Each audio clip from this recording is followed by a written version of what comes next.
So, nasa harapan nyo ngayon ang ating yung maliit na mini power bank, emergency power bank, ganon. Yung ginawa natin. So, isang taon to guys na hindi nagamit at nakatambay lang, ayan. Puro alikabok. So, hindi ko alam kung gagana pa to. Wala na siyang power. Ang huling modification natin, kung nasusundan nyo yung istorya nito, hindi ko na napakita pero nilagyan ko to ng ilaw sa gilid. Ito yung switch niya.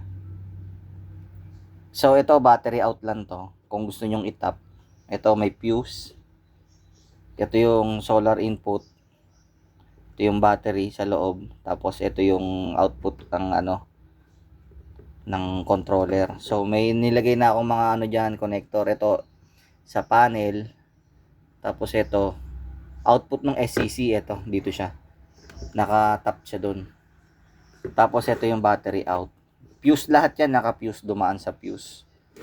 So, buksan natin guys at silipin natin yung maalala nyo guys kung ano yung condition nito guys ha. So, after 1 year to guys. After 1 year sa bodega. Hindi na nagagamit. Kasi nga wala nang wala ako. So, buksan natin guys ito. Open ko lang.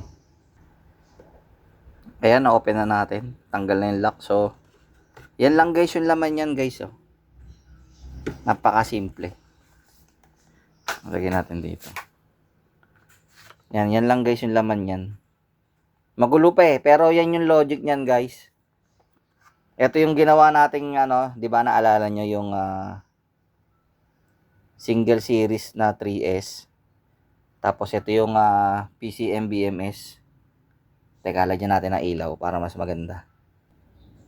Yan guys, nilagyan ko ng ilaw. So, ito yung naalala nyo guys na project natin, yung protect nya. PCM BMS protect board. So, lahat yan dumaan sa fuse. Yan. Ito, tap lang naman to sa baterya. So, ngayon, walang power yan kasi hindi nagamit ngayon. Lalagyan natin ng power. Tingnan natin kung buhay pa. Kasi hindi yan ma-overdrain kasi kahit nakababad to, pag naglobat na to, may protection to guys. I-cut off niya. So, ang lang guys, yung baterya, 1 taong walang charge, hindi nagagamit. So, tingnan natin guys kung buhay pa. So, punta tayo dun sa solar panel natin na pang charge natin dito. So, punta tayo dun. Ito guys yung output ng solar panel sa taas, yung 15 watts, yung maliit. Ngayon, tingnan natin kung may power pa. Ayan, testerin natin. So, may output pa yan guys. Buhay pa yung 15 watts doon, no? Buhay pa. So, lagay na natin dun sa panel natin. Naglulus lang Sana ba siya? Teka, naglulus. Ayan okay pa. Naglalaro-laro lang kasi yung panel sa taas. Pero meron pa tayo. So, salpak natin siya dun sa laruan natin. Ayan, lagay natin dun sa positive yung pula. Pula, positive. Puro likabok pa yan, hindi ko pa pinupunasan. Initialize lang natin. So ayan, ay gumana guys, meron pang power.